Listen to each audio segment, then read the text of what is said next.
কতটা সহজে মানুষ আজ অন্য মানুষকে ঠকিয়ে যাচ্ছে, তাই না? সামান্য লাভের জন্য মিথ্যার আশ্রয় নিচ্ছে, দুর্বলকে ঠকাচ্ছে আর ভাবছে কেউ দেখছে না। অনলাইন শপে এক পণ্য দেখিয়ে আরেকটা দিচ্ছে, খাবারে ভেজাল মেশাচ্ছে, কিংবা কাজের জায়গায় ফাঁকি দিয়ে পুরো বেতনটা নিয়ে যাচ্ছে।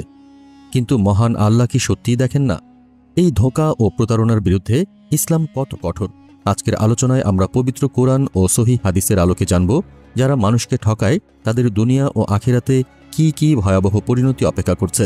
আর সবচেয়ে গুরুত্বপূর্ণ, যাকে ঠকানো হলো তিনি কিভাবে মহান পুরস্কার লাভ করবেন।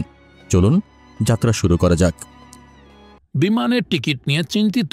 বিমানের টিকিট এখন আর চিন্তার বিষয় নয়, কারণ বেগাল ফ্লাই নিয়ে এসেছে সকল প্লেনের টিকিটের বুকিং একদম হ্যাসেল মুক্তভাবে। UK, USA, Australia, Schengen country সহ এশিয়া ও বিশ্বের সব প্লেনের ডোমেস্টিক এয়ার টিকিট কাটুন সঠিক দামে। আছে কাস্টমাইজ সুবিধা সহ উমরা এবং ইন্টারন্যাশনাল ট্যুর প্যাকেজ। দেশে কিংবা বিদেশে প্রতিটি যাত্রা শুরু হোক বেগাল ফ্লাই এর প্রিমিয়াম সার্ভিসের সাথে। আপনার প্রয়োজনীয় সার্ভিসটি বেছে নিতে আজই যোগাযোগ করুন আমাদের সাথে। ইসলামে ঠকানোর অবস্থান, হক্কুল ইবাদ এবং রাসূলের সম্পর্কচ্ছেদ। ইসলামে ধোঁকা বা প্রতারণা একটি সাধারণ অপরাধ নয়, এটিকে বলা হয় কবিরা গুনাহ বা মহাপাপ এবং মুনাফিকের স্পষ্ট বৈশিষ্ট্য।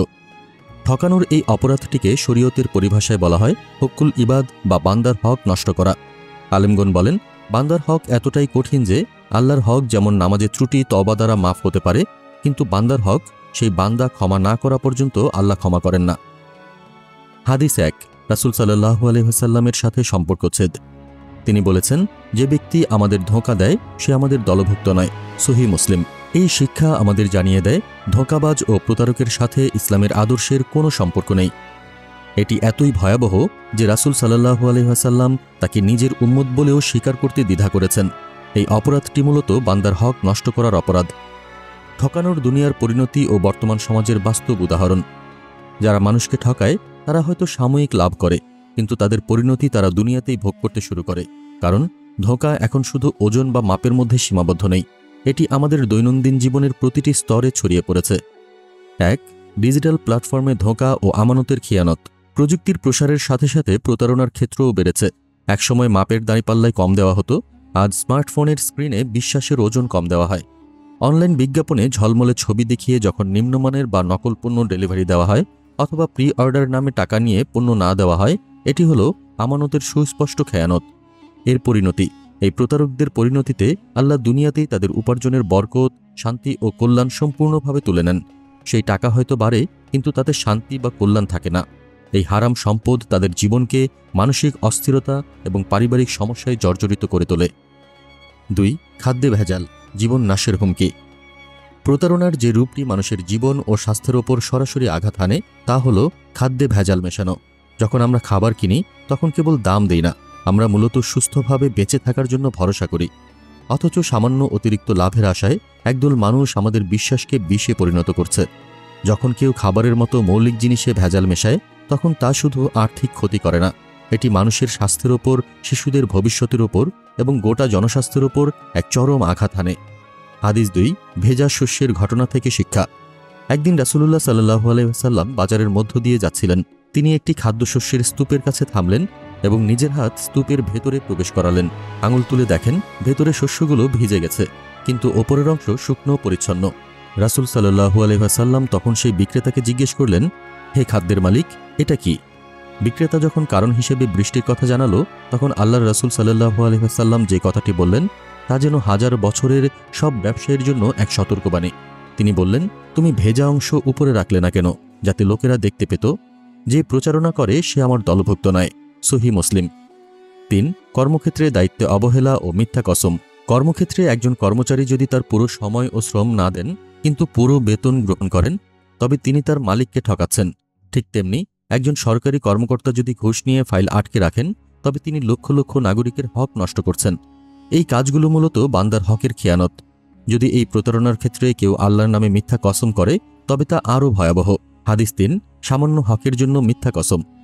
রাসূলুল্লাহ সাল্লাল্লাহু আলাইহি ওয়াসাল্লাম বলেছেন, যে ব্যক্তি কসমের মাধ্যমে কোনো মুসলিমের অধিকার হরণ করে, আল্লাহ তার জন্য জাহান্নাম অবধারিত করে দেন এবং তার জন্য জান্নাত হারাম করে দেন। সহিহ মুসলিম। তখন এক ব্যক্তি জিজ্ঞেস করলেন, তা যদি সামান্য জিনিসও হয় হে আল্লাহ রাসূল? তিনি বললেন, যদি একটা গাছের ডালও হয় তবুও। ঠকানোর আখেরাতের ভয়াবহ পরিণতি। দুনিয়ার এই সাময়িক লাভের শাস্তি আখেরাতে হবে সীমাহীন ভয়াবহ।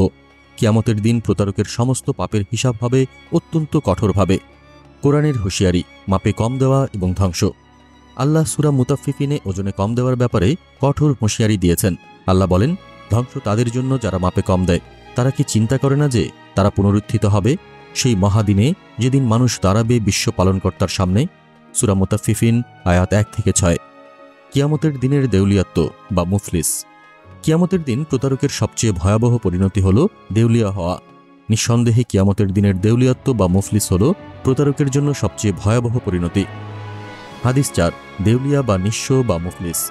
আবু হুরায়রা রাদিয়াল্লাহু আনহু থেকে বর্ণিত, রাসূলুল্লাহ সাল্লাল্লাহু আলাইহি ওয়াসাল্লাম বললেন, আমার উম্মতের মধ্যে সেই ব্যক্তি দেউলিয়া যে কিয়ামতের দিন সালাত, সাওম, জাকাত নিয়ে আসবে, কিন্তু সে কাউকে গালি দিয়েছে, কারো সম্পদ আত্মসাৎ করেছে।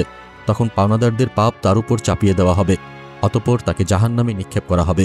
সহিহ মুসলিম হাদিস 6439। ঠকানোর এই পাপের কারণে একজন সালাত, সাওম পালনকারী ব্যক্তিও কিভাবে আমলহীন দেউলিয়া হয়ে জাহান্নামে যাবে, এই হাদিস তার প্রমাণ, কারণ এটি বান্দার হক। যাকে ঠকানো হলো তার প্রতিদান। এবার আসি সবচেয়ে আশার কথায়। যাকে ঠকানো হলো তিনি কি শুধু ক্ষতিগ্রস্তই হলেন? না, ইসলামে রয়েছে তার জন্য মহাপুরস্কার। আল্লাহ তার বান্দার হক কখনোই ভুলে যান না। 1. নেক আমলের প্রাপ্তি। আমরা দেখলাম কিয়ামতের দিন ঠকবাজির নেক আমলগুলো ক্ষতিগ্রস্ত ব্যক্তির আমলনামায় দেওয়া হবে, অর্থাৎ প্রতারকের সালাত, সাওম, দান সবই আপনার আমলনামায় যোগ হয়ে যাবে। এটি আপনার কোনো কষ্ট ছাড়াই আমলনামা ভারী করার এক বিশাল সুযোগ। 2. আল্লাহর ওয়াদা ও মহাপুরস্কার। ক্ষতিগ্রস্তের জন্য ধৈর্য ও নির্ভরতার ফল। যখন কোনো ব্যক্তি দুনিয়াতে জুলুম বা প্রতারণার শিকার হয়ে ক্ষতিগ্রস্ত হন, তখন তার জন্য সবচেয়ে বড় সান্ত্বনা হল আল্লাহর উপর পূর্ণ আস্থা রাখা। যদি ক্ষতিগ্রস্ত ব্যক্তি হিসেবে আপনি ধৈর্য ধারণ করেন এবং প্রতিশোধের চেষ্টা না করে বিচারের ভার সম্পূর্ণরূপে মহান আল্লাহর হাতে ছেড়ে দেন, তবে আপনার জন্য রয়েছে এক অবিশ্বাস্য প্রতিদান। পবিত্র কোরআনে আল্লাহ তাআলা নিজেই ক্ষতিগ্রস্তদের প্রতিদানের ওয়াদা করেছেন। আর যে ব্যক্তি আল্লাহকে দেওয়া ওয়াদা পূরণ করবে, অচিরেই আল্লাহ তাকে মহাপুরস্কার দেবেন। সূরা ফাত আয়াত 10। এই আয়াতে মূলত বোঝানো হয়েছে যে আপনি যখন জুলুমকারীর ওপর প্রতিশোধ না নিয়ে আল্লাহর সন্তুষ্টির জন্য কষ্ট সহ্য করে ক্ষমা করে দেন বা সবরের মাধ্যমে আপনার অধিকারের বিষয়টি আল্লাহর কাছে সোপর্দ করেন, তখন আপনি যেন আল্লাহর সাথে একটি মহা ওয়াদা পূরণ করলেন। এর ফলস্বরূপ দুনিয়ার সামান্য ক্ষতি বা দুঃখের বিনিময়ে আল্লাহ আপনাকে কিয়ামতের দিনে আজরান আজিমা বা মহা পুরস্কার দ্বারা সম্মানিত করবেন, যা দুনিয়ার কোনো সম্পদ বা প্রতিদানের চেয়ে বহু গুণে শ্রেষ্ঠ। আপনার এই ধৈর্য ও নির্ভরতা আপনার জন্য জান্নাতের পথকে আরও সুগম করে তুলবে। 3. ক্ষমা করে দিলে উচ্চ মর্যাদা। যদি আপনি প্রতারককে দুনিয়াতে বা আখেরাতেও ক্ষমা করে দেন, তবে আল্লাহ আপনাকে আরও উচ্চ মর্যাদা দান করবেন। এটি বান্দার পক্ষ থেকে আল্লাহর পথে একটি বড় দান বা সাদাকা হিসেবে গণ্য হবে। চূড়ান্ত সিদ্ধান্ত ও সতর্কতা। বন্ধুরা, মানুষকে ঠকানো মানে নিজের চিরস্থায়ী ধ্বংসের দলিল লেখার নামান্তর। কিয়ামতের ময়দানে যখন সেই ঠকবাজ তার পাওনাদারদের সামনে আমলহীন দেউলিয়া হয়ে দাঁড়াবে, তখন সে হবে পৃথিবীর সবচেয়ে অসহায় মানুষ। যদি আপনার মনে হয় আপনি কারো এক কণা হক নষ্ট করেছেন, সেটা মাপে, ওজনে, চুক্তিতে বা মিথ্যা কসম দিয়ে হোক, তাহলে এখন সময় এসেছে নিজেকে শুধরে নেওয়ার। মুক্তি পেতে চান? দেরি করবেন না। যার হক নষ্ট করেছেন তার কাছে যান, ক্ষমা চান আর হক ফিরিয়ে দিন। কারণ বান্দার হক ফিরিয়ে না দিলে তওবাও কবুল হয় না। আর আপনি যিনি ঠকেছেন, ধৈর্য ধরুন, আপনার প্রতিদান নিশ্চিত। আপনার প্রতিটি কষ্টের বিনিময়ে আল্লাহ আপনাকে জান্নাতের উচ্চ মর্যাদা দান করবেন। এই কঠিন সত্যের বার্তা সমাজের প্রতিটি মানুষের কাছে পৌঁছে দেওয়া আমাদের ঈমানি দায়িত্ব। তাই এই ভিডিওটি যদি আপনার হৃদয় ছুঁয়ে যায় এবং আপনি যদি মনে করেন এই বার্তাটি জরুরি, তাহলে দয়া করে একটি সেকেন্ড সময় নিন, শেয়ার করুন, আপনার সমর্থন জানাতে লাইক করুন এবং এমন গুরুত্বপূর্ণ ইসলামিক আলোচনা শুনতে আমাদের চ্যানেলটি সাবস্ক্রাইব করে পাশে থাকুন। আল্লাহ আমাদের সবাইকে হকুল ইবাদ অর্থাৎ বান্দার হক রক্ষার তৌফিক দিন। আসসালামু আলাইকুম ওয়া রাহমাতুল্লাহ।